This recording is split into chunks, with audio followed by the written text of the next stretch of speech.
doing a data studies research presentation on Rakugo, Japanese sit-down comedy. Now, Rakugo found its origins in Buddhist sermons. Rakugo is from Japan, where Buddhism is the dominant religion, especially was in the time that Rakugo originated. And as said by Noriko Watanabe from Barak University, the earliest Rakugo cars, who were storytellers, parody the allegorical stories that were used in preaching. Now, in order to make sure that the people attending these Buddhist sermons pay attention, the Buddhist monks wanted to make the parables and stories they were telling engaging and fun for the people listening to pay attention to make sure that they'll take in the stories and then could go on and think about the stories later and actually realise the significance behind these things.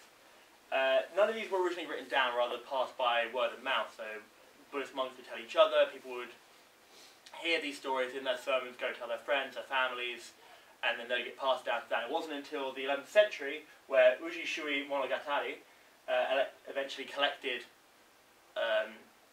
as many of these Rakugo stories as he could into one collection. And many of these found their ways into collections of setsuwa, short tales and legends on a variety of themes, often with religious or humorous content.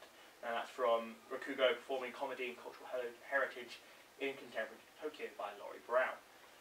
Now, Rakugo really came to a head in the Tokugawa shogunate from 1603 to 1867. Now, this is also known as the Edo period. It was a period where Japan underwent a kind of renaissance, much like Italy did. It was an extended period of peace, political stability and economic growth under the shogunate founded by Tokugawa Ieyasu.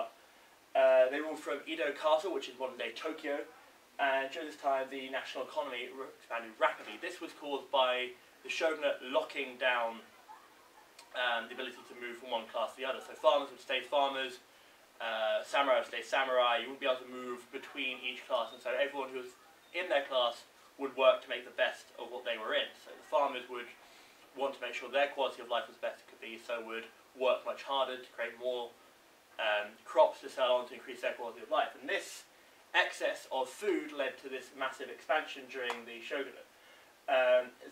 The expansion of the national economy led to an emergence of well-to-do merchant class, and this brought with them a dynamic urban culture that found expression in new literary and art forms. So there was a gentrification throughout a lot of Japan, where arts and literature began to flourish as a middle class developed and established itself within Japan. Now, this was during the Edo period that Rakugo gained its popularity. It became a legitimate art form. Between the time when it was established in the 11th century and we've got to the Tokugawa shogunate in the 1600s, Rakugo had been a street performance. It had gone from just being a bit of sermons to people going onto the streets, earning money, telling these stories to people passing by. And it was during this time that it became established theatre that started being formed indoors. People became recognised as Rakugo cars as a legitimate career path, and this was all caused by that growth of prosperity in the economy, where people they had more of a chance to do what they wanted to do rather than what they had to do. Whereas before, pretty much you had to work constantly. If you were a farmer, you had to keep working, otherwise you wouldn't have enough food to feed your family, let alone to sell on to make a profit. Now, when it comes to performing Rakugo, there are several conventions to this. So Rakugo features a lone storyteller dressed in a kimono, kneeling on top of a cushion, who, using only a fan and a hand towel for props, entertains the audience with a comic monologue, followed by a traditional story. This is from Katsura Sunshine, one of the only non-Japanese Rakugo cars in the world. It says here there will be kneeling down, sitting down, so this comes from when it was a street performance and people would sit on the side of the street telling these stories to people, and they would be armed with only a fan and a hand towel, because that's what they would have available to them. They needed something to aid them in telling the story, and so they took the most available thing. Japanese folding fans and hand towels were commonplace throughout the country. Now, a Rakugo story is a monologue, and as written in the Japanese echo, the monologue has three-part structure consisting of the makura, the preliminary comments, the honmon, the main body, and the oki, the wind-up, also known as the sage. These are narrated in order with focus on humour, and this has a very similar style to most Western jokes when you break it down. In Western jokes you have the build-up, in the joke, and then you have the punchline. Here, the punchline is the oki, and this is where the punchline comes in. The main joke is told, and you have the Makura and the Honmon acting as the build-ups to this.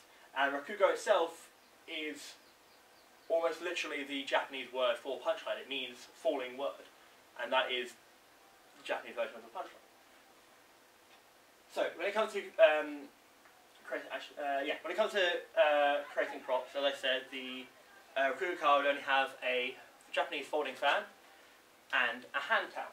I would use these to make a variety of objects in the world to be able to create a believable scenario for the audience watching.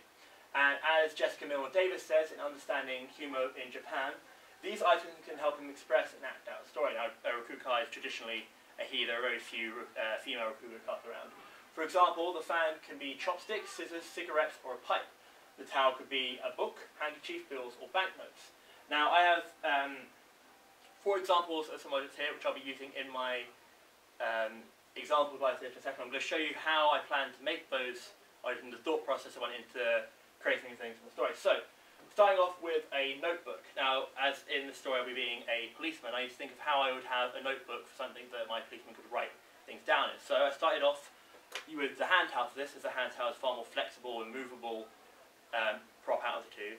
And I decided to fold it as if it were a piece of paper into a notebook shape. So it would be a thin, long strip, which I could then fold in half again, lengthways.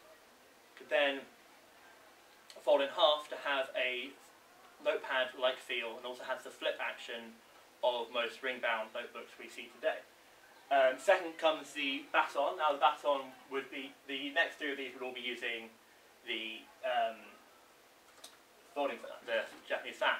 So the Baton would just simply stay as the normal fan itself, with me holding the handle firmly as if it were a baton, and then being able to use it through my actions and how I moved with the fan being as a baton to show that I was using it in such a way. So if I was using it to hit someone, for example, as a baton, I would hold it like that and then hit the person.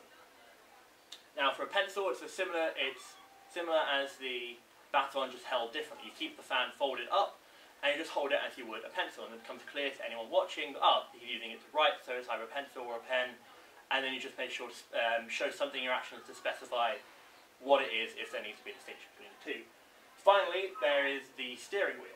Now, the steering wheel is slightly different to the baton or the pencil, as it requires me to unfold the fan into its full length and then hold it at the top of the fan as if it were a circle. Now, the fan only ends up being just over a third of a circle, but the action is there and I act like it is the full circle of the steering wheel, then it becomes a convincing prop to the audience that it is a steering wheel.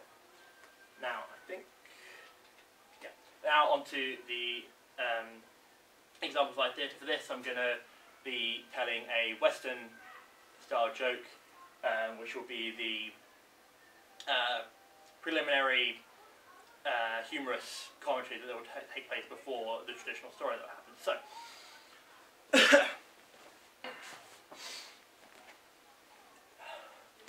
one day, a man was driving along the motorway. He was going about 110 miles per hour and the speed limit was only 70.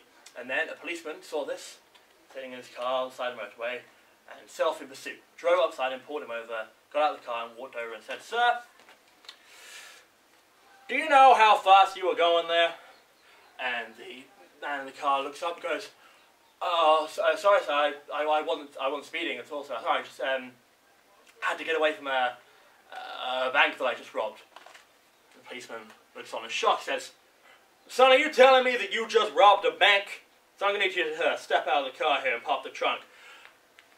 The man in the car looks up to the officer and says, "Oh no, I can't open the trunk. No, sir. Sorry, there's a body hidden in there." So, the policeman looks even more horrified than he did before and says to the man, "Sir, I'm going to have to ask you to step out the car now and show me your hands." And once again the driver of the car refuses to move. Says, "All right, I can't step out the car, sir. I can't step out the car." So the police officer, having had enough of this, reaches into the car with his baton raised, ready to hit the man to pull him out of the car. And the man says, "Wait, stop. if you do that, if you come in here, I'm going to shoot with this gun I've got in the glove compartment.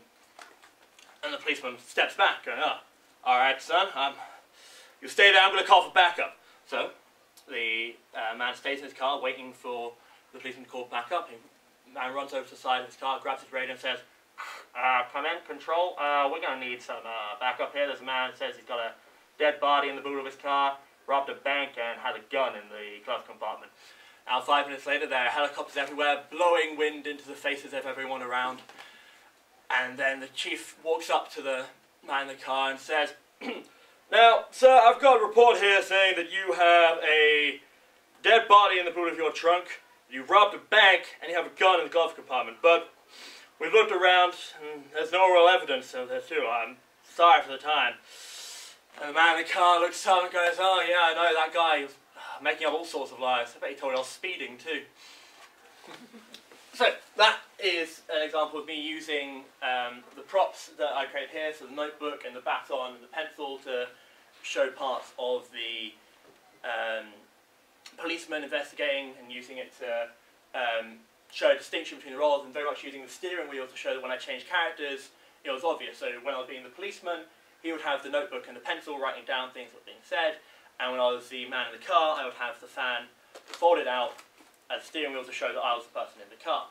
I also, in this, used 2 other props. I created a radio by combining both of the props. I folded the fan in half to about roughly the size of the main body of a radio, and then slotted the fan in behind it, so it would be the antenna of the radio, and then held it up to my mouth to symbolise that I was talking into it. I also utilised the normal function of a fan to blow air to show the wind from a helicopter flying around. Now, Rakugo links very well into the theatre form Commedia dell'arte. Both are originally street performances, and Commedia dell'arte found its origins on the street of Italy. Both started in a Renaissance period of their respective countries. Commedia dell'arte starting in the Italian Renaissance, and Rakugo starting in the Japanese Renaissance period, in the Edo period. And both have a heavy focus on improvisation. So Rakugo, as you saw there, I improvised the fan, using the fan as the wind from the helicopter, making the walkie-talkie, and in Commedia dell'arte, the asides done by characters to the audience are almost always improvised. And the effect it's had on me as a performer, I'm someone who likes to tell jokes, I like being funny, I like being able to make people laugh. And this has greatly helped in that ability to focus on how a joke is structured and the effect that this structure can have on people when you're telling the joke, and how planning out each section of the joke shows a thought process behind it, how that, if you focus and plan each of those sections correctly, then you can get far more out of a joke than you would by just telling it how you would off the cuff. The use of props in this, the fan and the hand towel, also allowed me to think of ways to include more than just my voice in telling a joke, using my body, using things that are to hand. So for the original Rakugo cars, it was a fan and hand towel at hand, whereas now in the Western world I might have a pen and a piece of paper, and I can use that in telling jokes to create a similar effect. Also, as I said before, the knowledge of what goes into a joke to make it funny. The fact that I now have a better understanding of what makes things funny means I can work better on making myself funny. And yeah, so thank you for watching. My thoughts.